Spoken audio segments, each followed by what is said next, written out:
you are a fan of softball, you are going to love the Fastpitch TV show. From softballjunk.com, we're bringing you more softball than anyone on the planet. Sit back and get ready. Here's the Fastpitch TV show. Hello, I'm Gary Leland, and this is the Fastpitch TV show. Now, make sure and take a look at all my videos, blogs, and all the free softball information on my website at www.fastpitch.tv. The Fastpitch TV website brings you more free softball content than any place else on the planet. Now, today I'm bringing you episode 9 in the history of softball. Now, I'm working with Fastpitch softball legend, Dr. Richardson and Alison Strange of PFX Athletics to film a series of interviews between Richardson and other softball legends. You are really going to be amazed at some of the softball greats that are joining us on this series of shows.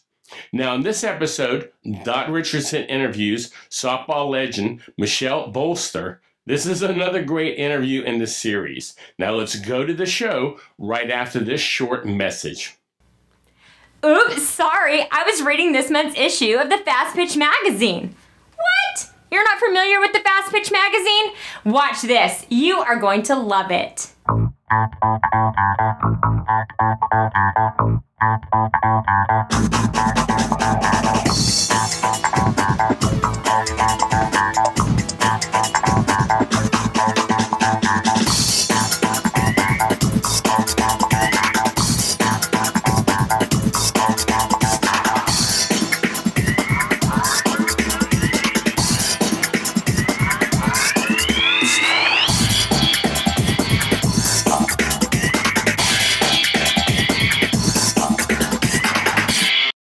Looks great, right? Want to find more about the #1 coaching tool on the internet? Go to fastpitchmagazine.com today. Hi, I'm Dr. Richardson, and I'm excited to be here today to talk to a superstar. One of my teammates for 1 year. This is Michelle Bolster, but she's married now, so Michelle Gardner. Michelle, talk to me about just the history of the game. What you remember the most? Share some of those memories. Well, I remember my first women's national. Like, to me, that was the epitome of softball, right? And I was 18, actually, when I played in a women's major for the first time. I actually played in 15 women's majors. And 15. Really, 15, yeah. Is that all? I might have picked up with a couple other teams, but I played with a lot of different teams. Had a great time doing it. To me, that's what softball was about, was summer ball. Because we didn't, at the time, we didn't really have pro ball. And we really didn't have the Olympics. I mean, that's where you and I, our lives kind of went together when I came with the Breakettes, and that was before '96. So. Now, name some of those teams that you played with. Just, we talk about history here.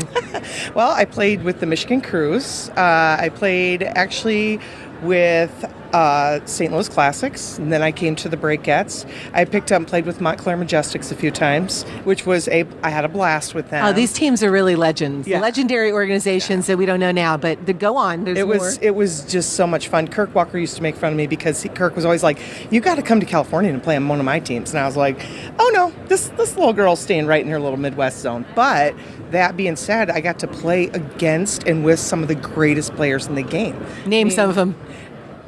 Richardson. But I played with Margie Wright. I played against Linda Wells. I played with Carol Hutchins, which Hutch was my coach, and we played in the summer together, so it was kind of really amazing. They're really just, Shuey was still around back then, and we had a lot of fun with her, but just so many. I never got to play with Joyce, but of course I was awestruck by her all the time. So just so many people. Then I get to the Breakettes, Lisa Fernandez, Jill Justin, Pat Duffy, Sheila Cornell, the list goes on, just to the people I had watched. But, grew up playing with Michelle Smith and, just a lot of really great people who have, to me, put so much into the game, so much of their lives into the game. Sue Enquist, I've got to meet and be around some of the greats of this game, and I just feel very fortunate. And the only disappointment I feel is that women's major isn't still there, because my players have nowhere to go in the summer. Yeah. And I want them to play. Now, wait a minute. You said my players. So let's talk about what you're doing now and continue that conversation. Well, I throughout the first part of my career, I was a student assistant at Michigan when I was finished. I played at Michigan from 84 to 88. Actually, it was Hutch's first year as a head coach was my freshman year. And so I played there. Then I stayed on as a student assistant for a couple of years. Kind of went the high school route for a couple years and then went, oh, no, this is not for me. Was an assistant at Bowling Green. Mm-hmm. And then from there, I actually went out to Connecticut, played with the Breakettes, did pitching lessons for a whole year, and then was at Florida State. I got right before the Olympic Games, tryouts, the last 2 tryouts, I tore up my shoulder. Actually, when I was playing with the Breakettes. So I had to have surgery and that whole deal. So that kind of put an end to that part of my career. Not to mention I was a 28-year-old rookie on the Breakettes. How fun is that? I mean, but you have to be good to be on the Breakettes. I know you get invited. See, that's the okay. I'll get back to my history in a minute of my coaching career, but I got invited to play with the Breakettes. That was like the pinnacle. Yeah, you don't. I mean, it's not like you just call up and go, "Hey, Ralph, I want to play with the Breakettes." No, you get a phone call from him. He's like, "Hey, kid," you know how everybody who knows, we want you. Everybody you're gonna be a Breakette who knows Ralph talks like him. So, but anyway, so then I was there, and when my shoulder was tore up, I'm like, what am I going to do? I mean, what am I going to do? All I ever did was make enough money to play ball. And so I decided I needed to have a real job and was very fortunate to work for Dr. Joanne Graff at Florida State. And legend, slow pitch softball at the time. There you go. Yes. Then it became Fastpitch. Yes. Do you remember which year? I want to say 80. It was 83 or 84. It's pretty late in the game. Yeah. But they were the first in Florida to really get it going. Yes. And so after I was there, I went to Arizona State and worked for Linda Wells, another legend of the game. Yeah. And that was amazing. From there, I became the head coach at the University of Nevada. I started the program in 2003. And then throughout the process, had a few kids, was married, had a few children, and decided I needed to be closer to my home, which is Michigan. And the Indiana job opened up, and I've been there ever since. So this is my 8th season. Amazing. There's so much history that we lose track of, and it's so exciting to run into players like yourself and individuals like yourself that have so much history to share, but you made history. And tell us about where you feel you have made history or have been a part of impacting that. Well, I think for me personally, it was always about playing the game. It wasn't about the Olympics, and it wasn't about going to college, and it was about loving a game. The first time I ever had a bat and ball, I was 8. That was what my dad got me for Christmas. And I had a bat and ball, and it was a wooden bat. And we played slow pitch for the longest time. Yeah. And so converting from, slow pitch to fast pitch, I was the shortstop. And then I became the pitcher because I was ginormous and could throw hard. But, that being said, the game was I loved it. I was passionate. The summers were about playing ball, right? And so I think throughout that, though, I just developed, there's character in sports, and there's integrity, and there are so many different things that playing softball, college softball, high school softball, and then going on into the coaching ranks gives you that.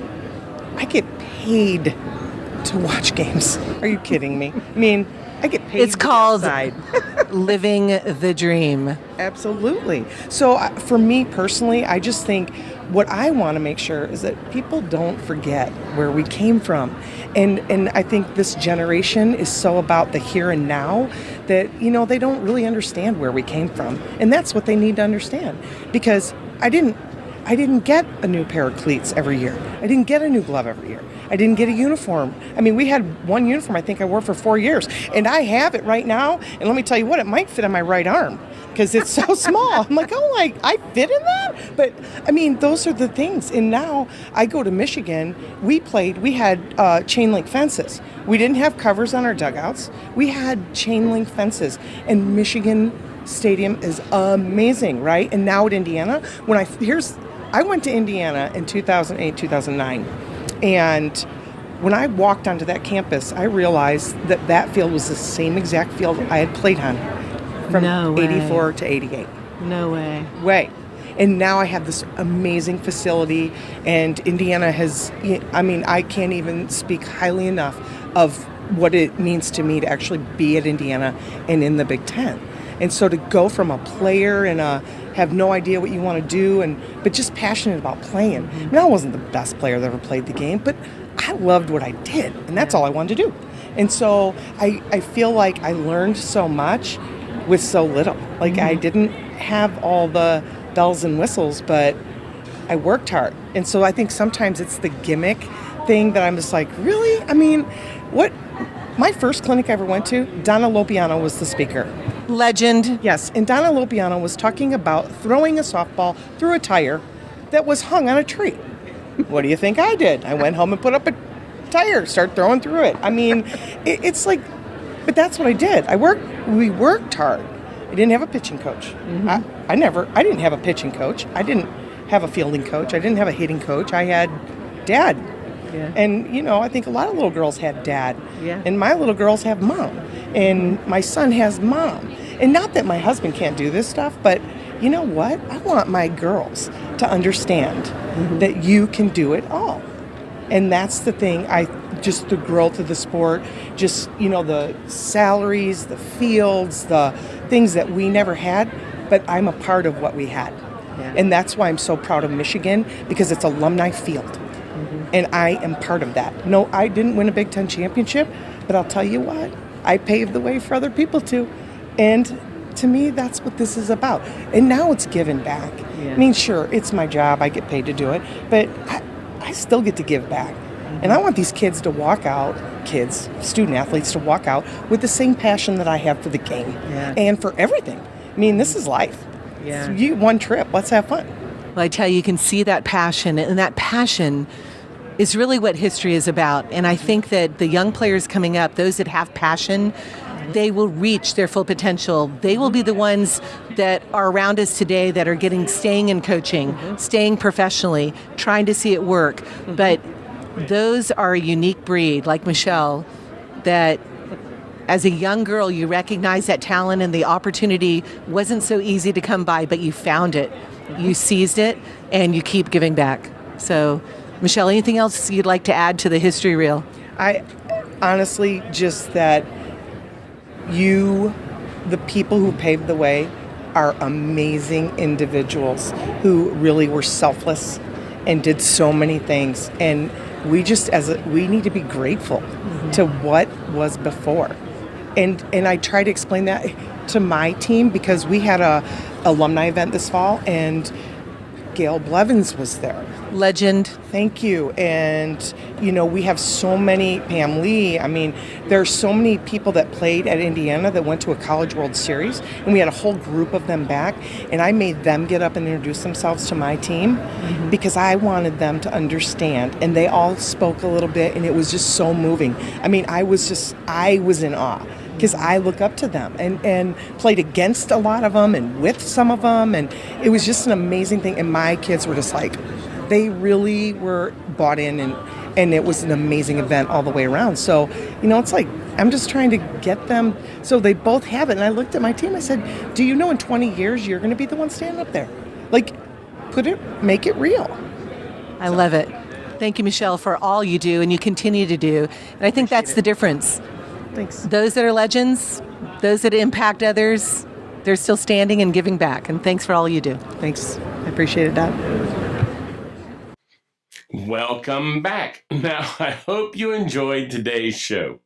Make sure to come back and watch part 10 of softball history. Please tell your friends about the Fastpitch TV show and this series of softball history shows. Make sure and take a look at my website, www.fastpitch.tv, to keep up with all the episodes of this show. So until next time, this is your host, Gary Leland, saying goodbye and thanks for watching. Do you need a softball bat? Do you want to save $30? SoftballJunk.com is offering an additional $30 discount off the price of all non-sale softball bats on their website.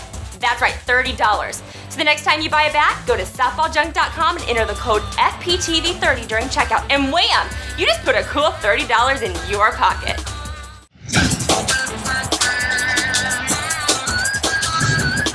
This show is a member of the Fastpitch TV network.